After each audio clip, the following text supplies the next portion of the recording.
बिस्मिल्लाहिर्रहमानिर्रहीम। अस्सलाम वालेकुम। मैं हूँ शफ़क़त अली। आज 1 सितंबर है, साल 2020। मरीम नवाज़ ने अपनी और अपने वालिद और चचा की सियासत दाव पर लगा दी। एक ऐसे दोराहे पर लाकर फंसा दिया उनको कि अब ना सिर्फ उनकी सियासत का ख़ात्मा करीब नज़र आ रहा है, बल्कि उसके साथ साथ जेल जाने की राह भी हमवार हो गई है। इसका पूरा एक बैकग्राउंड है, किस तरह से मरीम नवाज़ ने अपने चचा, अपने वालिद और मुस्लिम लीग नून को इतनी मुश्किलात में ला खड़ा किया। मामला शुरू होता है, मियाँ साहब आज से करीबन 10 माह कबल जब तिब्बी ज़मानत पर लंदन रवाना हुए। वहाँ उन्होंने अपना इलाज करवाना था। 4 हफ्तों की ज़मानत थी, उनकी गारंटी दी शहबाज शरीफ ने। बड़ा अरसा खामोशी रही, मरीम नवाज़ भी खामोश रहीं, मियाँ साहब भी खामोश रहे। उसके बाद ये एक सियासी मुलाकातों का सिलसिला शुरू हुआ, जिसमें कि मौलाना फजलुर रहमान सर फहरिस्त है। मौलाना फजलुर रहमान का भी बड़ा अहम किरदार है इस तमाम तर मामले में। मरीम नवाज़ के इशारे पर, उनके फ़ोर्स करने पर, उनके चचा शहबाज शरीफ मौलाना फजलुर रहमान के साथ मुलाकात करने पर रजामंद हुए। उसके बाद मुलाकातें हुई और अपोजिशन की आल पार्टीज़ कॉन्फ्रेंस बुलाने पर उनका इत्तफाक हुआ। उससे पहले जब मियाँ साहब लंदन गए तब भी मौलाना फजलुर रहमान एक आज़ादी मार्च लेकर इस्लामाबाद आए थे। उस आज़ादी मार्च के बारे में कहा जाता है कि वो सबब बना था हुकूमत पर दबाव डालने का, पाकिस्तान के इदारों पर और अदलिया पर दबाव डालने का।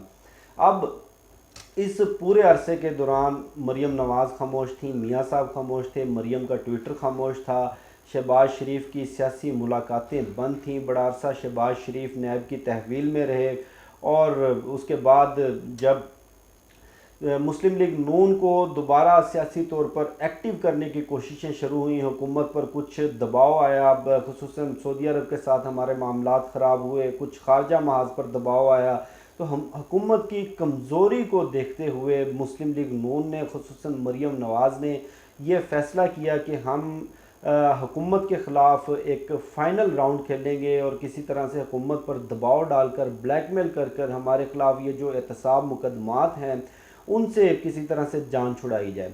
अब मौलाना फजलुर रहमान पहले कोशिश करते रहे, बिलावल भुट्टो की मिन्नतें करते रहे। बिलावल भुट्टो भी बड़ा अरसा उन्होंने करीबन 12 से 14 रोज़ लाहौर में डेरे डाली रखे। उसके बाद शहबाज शरीफ की मुलाकात हुई, बिलावल भुट्टो की मुलाकात हुई और मौलाना फजलुर रहमान की दोनों रहनुमाओं के साथ मुलाकात हुई। आल पार्टीज़ कॉन्फ्रेंस का एक सिलसिला शुरू हुआ।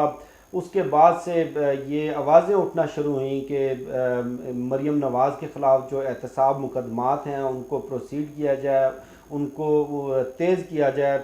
उसके बाद मियाँ साहब ने भी लंदन से राब्ते शुरू कर दिए। उस दौरान एक सियासी हलकों में बड़ी खबर आई।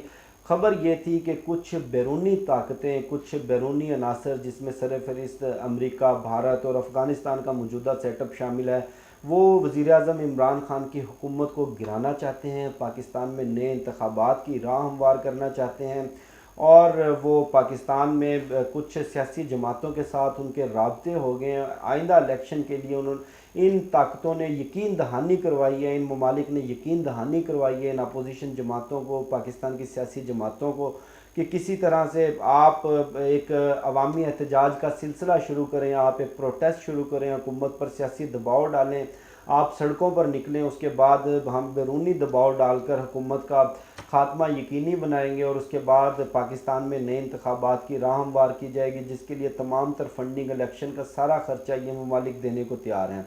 इस खबर के बाद ये एक बड़ी अजीब सी करवट ली मुस्लिम लीग नून की सियासत ने।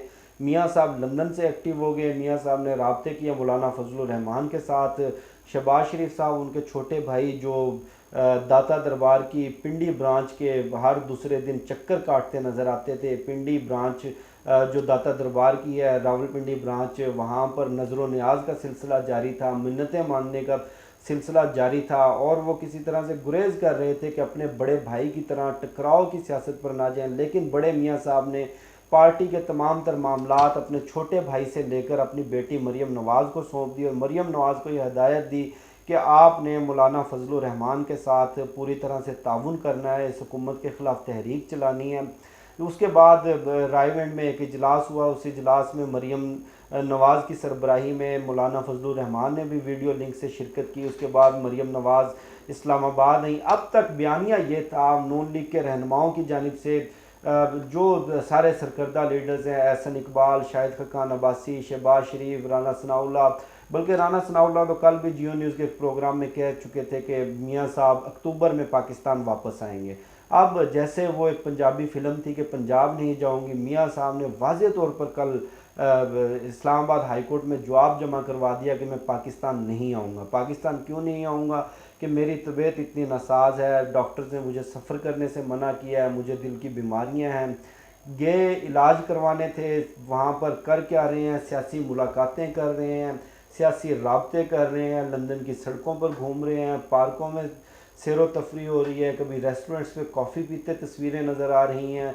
और अब वाज़े तौर पर कह दिया कि जब तक रुए ज़मीन से कोरोना वबा का ख़ात्मा नहीं होता, कोरोना की वैक्सीन नहीं आती, मैं पाकिस्तान वापस नहीं आऊँगा। जिसके बाद एक मरतबा फिर नून लीग के रहनुमाओं ने समझाने बुझाने की कोशिश की, नून लीग के रहनुमाओं ने मामलात को किसी तरह से सेटल करने की कोशिश की, लेकिन मरियम नवाज़ ने आज प्रेस टॉक में वाज़े तौर पर कह दिया कि मैं अपने वालिद के साथ इस मामले पर ज़िद करूँगी कि आप पाकिस्तान वापस ना आए, मैं उनको मना करूँगी। जिसके बाद बड़े मियाँ साहब ने वाज़े तौर पर कह दिया कि मैं किसी सूरत पाकिस्तान नहीं आऊँगा। अब 9 दिन का वक्त है, 10 सितंबर को दोबारा समाअत होनी है और उनको हर हाल में इस्लामाबाद हाई कोर्ट के सामने पेश होने का हुक्म दिया गया है। अगर वो पेश नहीं होते तो लाजमी बात है कि उनके छोटे भाई की कुर्बानी देनी पड़ेगी। छोटे भाई की कुर्बानी शहबाज शरीफ की किस सूरत में, क्योंकि वो जामन है, उन्होंने बयान हल्फी दिया हुआ है, उनके खिलाफ तौहीन अदालत की कार्रवाई भी हो सकती है, उनके खिलाफ क्रिमिनल प्रोसीडिंग भी हो सकती है, उनको जेल भी भेजा जा सकता है, ताहयात नाअहल भी हो सकते हैं, उनकी तमाम तर जायदाद भी जब्त हो सकती है। और उसके साथ साथ इस्लामाबाद हाई कोर्ट ने वाज़े तौर पर कह दिया कि मफरूर जब तक वापस नहीं आता तब तक इन मुकदमात में जो रिलीफ दिया गया वो रिलीफ अदालत वापस ले लेगी।